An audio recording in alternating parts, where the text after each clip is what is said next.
Hi guys, welcome back aboard our 44-foot hurricane damage DIY catamaran project boat. After much time spent getting set up here in the yard, we're finally ready to start the actual boat work. The star of this week's show is going to be our two keels that we started draining last week. There were hundreds of liters of water inside each of our keels. I drilled a couple of holes to help drain the water, and we placed a fan over the starboard keel here to hopefully dry it out. Let's head up and see what the inside of the keel looks like. So safe, so yellow. It looks dry-ish down there, but there's a bunch of gunk at the bottom. Well, that looks super freaking delicious. We're definitely gonna have to do some cleaning in that keel. The port keel over here hasn't been opened, so I'm expecting no gunk inside of that, but we'll see when we open it. And that brings us to the goals for this week, possibly also extending into next week. I want to open up both of the keels so I can inspect for damage. I also want to, of course, dry out both of the keels. I want to build some kind of fiberglass rack at the work table here underneath the boat. I want to build some little Sump boxes, little boxes for our bilge pumps that are going to go inside of the keels. We'll get back to those. I also want to build some raised rings for some inspection ports I'm going to be adding to the keel so that in future I can easily check to see if there is water down there. Of course, then we also need to prep the keels for repairs. And then last but not least, fiberglass the insides of the keels, meaning that false bottom. As with any boat project, this might be quick and painless, or we could find unexpected damage or something else is going to turn this into a right quagmire. So yeah, I have no idea how long this is going to take. Maybe a week, maybe two. No matter how long this is going to take, there's only one way to get started, and that is just to dive in. So let's get started. I folded myself down into the keel yet again. There is a good amount of room here, but it is just a slightly awkward space. The yucky abomination at the bottom of the keel seemed to be a mixture of dust, fiberglass strands, and algae that was growing inside of the keel. Brian left behind this tiny pressure washer. I'm sure it's not the most powerful model out there, but it was perfect for getting into the keel to try and flush out all of the nastiness. Had I known how much gunk was inside of the keel, I might have drilled a bigger hole to start with. My small hole kept getting clogged. With a bigger hole and plenty of flushing, the keel started looking cleaner. I thought it was kind of fun to see that the algae only grew in certain areas where enough light came through the fiberglass. With the keel reasonably clean, I put back the little fan, hoping to dry out the enclosed space. I've promised myself that I'll try and do a better job of dust management and PPE whenever possible, so I donned my dork helmet and brought the battery-powered vacuum to cut the hole in the port keel.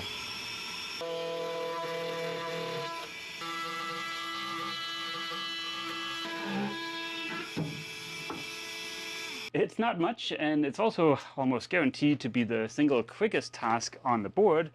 But we can now go ahead and close the open both keels task. And both keels are also now busy drying out, with a little asterisk. More cleaning is definitely needed. That means more water, but at least we are in process. What I thought was kind of cool to see was the little piece I cut out of the port keel. On the bottom of that, there are indeed penetrations. That is where I think the water got into the keel. It looks like at some point somebody installed a bilge pump or something and just screwed it directly to the sandwich and used very long screws. So yeah, but it's not a big deal now. The better solution here would of course have been to not drill directly into this, but use maybe some kind of mounting plate that you secure the bilge pump to and then adhere that mounting plate to this. But, you know, we all make mistakes and hindsight is always 20/20. Here aboard the catamaran, we've got a never-ending supply of doohickeys and gadgets that need charging. And that brings us to the sponsor of this week's video, Anker Solix. This is the Anker Solix C300 DC portable power station. This thing is a bit of a beast. It's got a 90,000 milliamp hour battery inside of it. For comparison, the battery in my iPhone 14 Max Pro is something like 4,400 milliamp hours. Considering that I don't bring my phone all the way down to zero every day, I estimate that I can charge my phone for an entire month off of the C300 DC. Not only does this power station have a huge capacity, it can also output a lot of power, and it has no less than 7 ports on the front. There are 4 USB-C ports, 2 of those being 140 watts. That means I can easily charge my laptop off of the C300 DC if I have to. There are also 2 12-watt USB-A ports for fast charging, something like a phone. And then there is one of the classic car cigarette outlets, so you can power something like a portable fridge. My primary use case for the C300 DC is to charge our GoPros during super long time lapses. And it's awesome for that, but it might also be good for something like fishing or just to have in case of an emergency. And for those 2 scenarios, the built-in light is awesome. Despite the huge capacity, the C300 DC is still lightweight and travel friendly. Here inside of the boat, I just carry it around by the convenient carrying strap, but for longer distances, there is the option of attaching a shoulder strap. The Anker Solix C300 is on sale for early Black Friday. Check out the link in the description right now. Thank you so much to Anker Solix for sponsoring this video and for keeping my time lapses rolling. In an example of great timing, I have just received fresh supplies from the lovely folks at TotalBoat.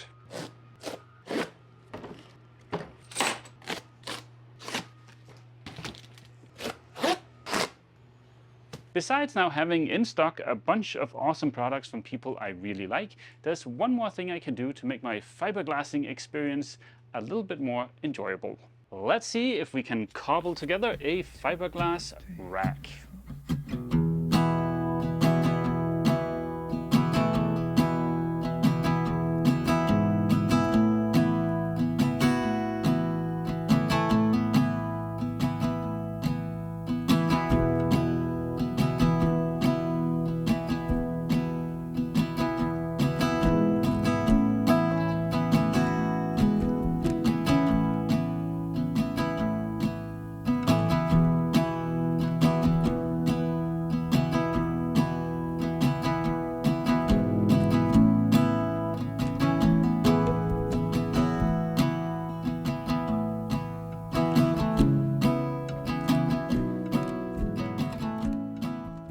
Yesterday didn't really go according to plan. We had an, as always, unexpected visit from Captain Dum Dum, but there is good news. The fiberglass rack is done, but I forgot that the width of the peel ply rolls is wider than the width of the fiberglass rolls. So we've ended up with this hanging contraption here, which is perfectly fine, it'll do its job, and there is a bit of a silver lining. I now have room for 2 more rolls of material, maybe some stuff I use a little bit less frequently, because the bottom one here is brand new and it's 109 pounds and it was a bit of a struggle to get it on there. So the top ones ideally should be a little bit lighter. The rack is going to make it a lot easier for me to get a bit of fiberglass off of the rolls.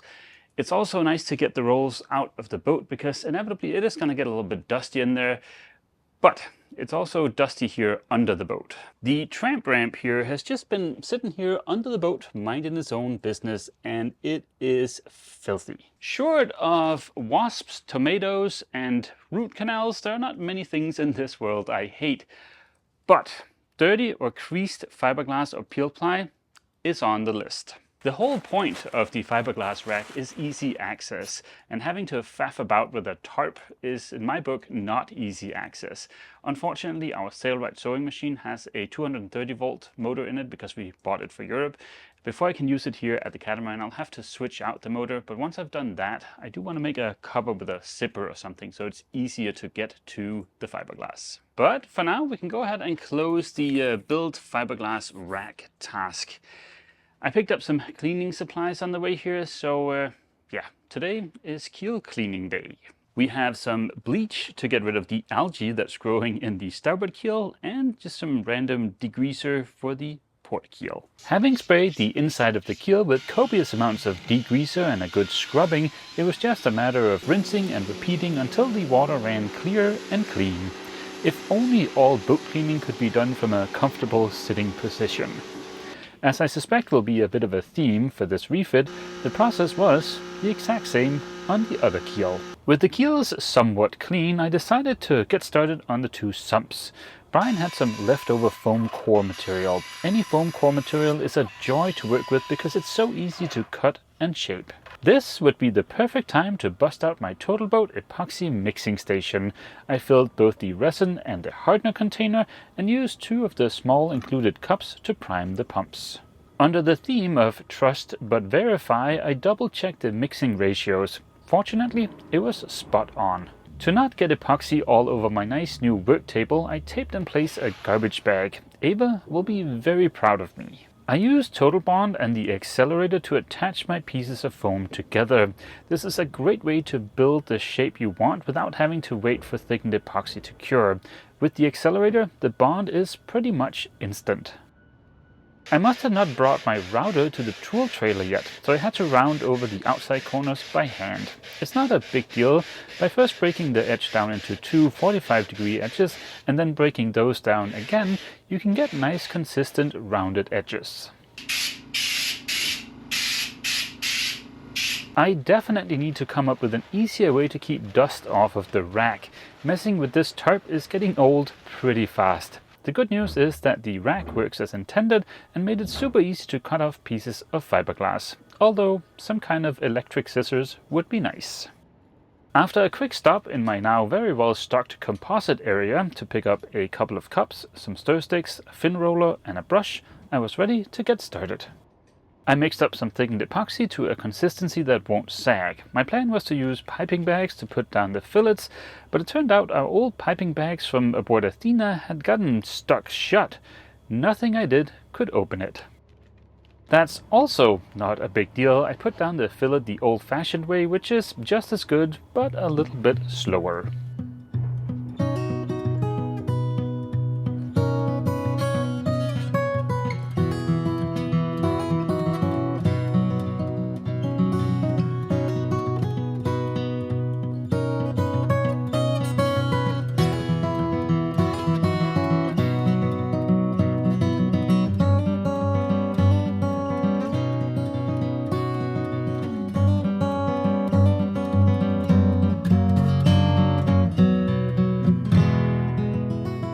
I left my sump parts here to cure overnight, which they seem to have done nicely.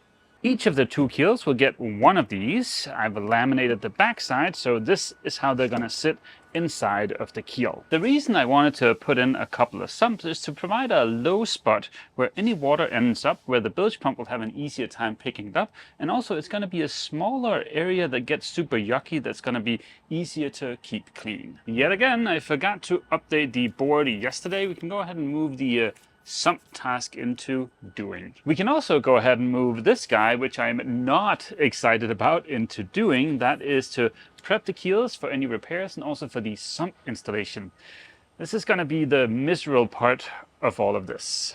But in a bit of a procrastination, why don't I just show you what I picked up this morning at Lowe's. I went in there to pick up this little guy, which is Bosch's new 18-volt battery-powered router, which I'm super excited about. But while I was in there, I came across this little poor guy. He was just sitting there all lonely, no packaging, no battery, no charger, no nothing, orphaned in the as-is section. And that really tugged at my heartstrings. Here with me, he has found a new loving home. I'm sure there's going to be some abuse involved, but you know, it's a boat refit. You can always use an extra oscillating multi-tool.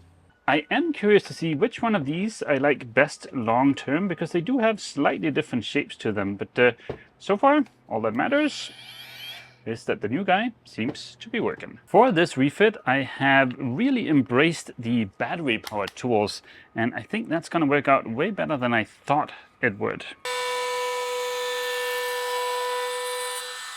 My 2 sump parts here are now prepped, so I guess I'm fresh out of procrastination. I made the sump pieces a little bit oversized to be able to trim them to final size. If Captain Dum-Dum's giant noggin wasn't in the way, you'd be able to see that the first thing I did was to remove the little flange I left behind. After a quick visit from Mr. Angle Grinder, everything was nice and smooth. I could then make a cardboard template using some of the TotalBoat boxes and a bit of hot glue. It's been very dry here at the catamaran for the last few weeks, so we haven't had a chance to test for leaks after removing most of the hatches. Mother Nature, quite unsolicited, decided to now provide an opportunity for that. First, my spirits were high as the port keel remained dry. That bubble, however, burst when I checked the starboard keel. It looks like the leak is coming from one of our plywood hatch hole covers. That should be an easy fix. Oh, sweet, sweet misery. Upon checking the port keel, my already burst bubble was double burst. More leaks. As annoyed that I am that we still have leaks, which is annoying because I was just about to close up the keels, the timing of that bit of rain was actually super fortunate, because if that rain had arrived in a couple of hours, I would have had a heck of a cleanup job on my hands, because you don't want uncured epoxy to get wet. It's not good. I know for sure that piece of plywood out there that's covering up the old hatch opening is leaking. That's an easy fix, but I also think both of the forward hatches are leaking. According to the weather forecast, in the next 3 to 4 days we should see even more rain, and it doesn't make sense for me to button up and close up the keels before we've gotten rid of the leaks. For one, I run the risk of the messy epoxy situation, but also if I do get them closed up without any incident, well, the water is still going to be there, and that's just going to be sitting in the sump and be annoying to remove. I really want to end this video by having the sumps glassed into the keels. I think that's going to be a great milestone, but I need to get rid of those leaks, so let's cheat a little bit. Ta-da! As if by video editing magic, we now have temporary wooden hatches here on the foredeck. And for easier access into the two forward compartments, the hatches are completely removable. I think these turned out really well, considering that it's something that's only supposed to last the duration of the refit. There's going to be more about these hatches in next week's video. The first thing I did this morning when I got here was to rush in and check the keels. Port keel, completely dry. Starboard keel, a little bit of an unknown. There was some water sitting on top of the false floor, but I don't know if that's from a leak or just water that's been sitting under the two tanks that's just finally made its way out. So, yeah. As much as I would love to finish both of the sump installations in this video, I think it's better to just hold off on the starboard one until we're absolutely sure that it's dry over there. So, yeah, let's continue with the port one. I had already trimmed the sump piece to size, so it's a nice snug fit. What I hadn't done was the surface prep to make sure I get a good bond. The forward and the aft edges also needed to be tapered to allow me to tie in the sump without having a bump that would collect water. While building the sump boxes, I also laid up a little bit of glass to use as a flange to support the sump while I was tapping it to the hull. I filled the small gaps around the sump with thickened epoxy and gave that a chance to gel before moving on. That way I'm absolutely sure the sump won't move around. While waiting for that, I cut the glass I'll need, but as you'll see later, I wasn't as prepared as I was hoping to be. I brought the epoxy mixing station with me inside of the boat to have easy access to epoxy. Of course, just as I started laying up glass, my blessed GoPro decided to overheat yet again. Even though I don't have any footage of it, I've got 3 layers of 12-ounce biaxial on the sump. Well, Mr. Sumpty Dumpty number 1 is in there. I've got the layers on there I need, everything is wetted out and nicely consolidated. But if I was to give myself a grade for this, I'd probably give myself a, I don't know, like a B-, C+, something like that. I've done a lot of fiberglass work over the years, probably more, I would think, than the average DIYer. And the trick to something like this little project is just being well prepared. And that's why I'll give myself a lower grade on this, because I wasn't as prepared as I could have been. Like for instance, I should have pre-cut all of my tabbing up here. I should also have brought an extra brush up here, an extra cup, stuff like that. Like I said, I don't think there's anything wrong with the work I've done here, but I could have gotten there in an easier fashion. On that theme, I think maybe for the other sump, which hopefully we can get that in next week if we've figured out that there are no more leaks, but for that one, I might apply the top skin to the sandwich down at the workshop table instead of doing it in place. I was just hoping to save 1 day basically by having to wait for that epoxy to cure. But yeah, it's in. That's good. I'm not going to apply peel ply to the sump because there's so many corners. I think it's going to be more time consuming for me to get the peel ply to lay nice and flat and not have any bubbles or creases in there, because of course that would defeat the whole purpose of applying the peel ply. Instead, I'm going to wait until the epoxy is tacky, then I'm going to brush on another coat of epoxy, and that'll fill 99% of the texture in the fiberglass. That means when I come back tomorrow, I can give the sump a light sanding without removing any of the strength from the fiberglass, and then be ready for paint. I doubt very much that I'll be ready for paint next week. That's gonna take a while. We also have to probably take out the diesel tank over in the starboard hull, stuff like that. But yeah, I'm glad I got the first sump in there. I think it was a good relearning experience just to get me back up to where I used to be in terms of fiberglass work. And on that humbling note, I will end this week's video here. Next week we're gonna dig into the starboard hull.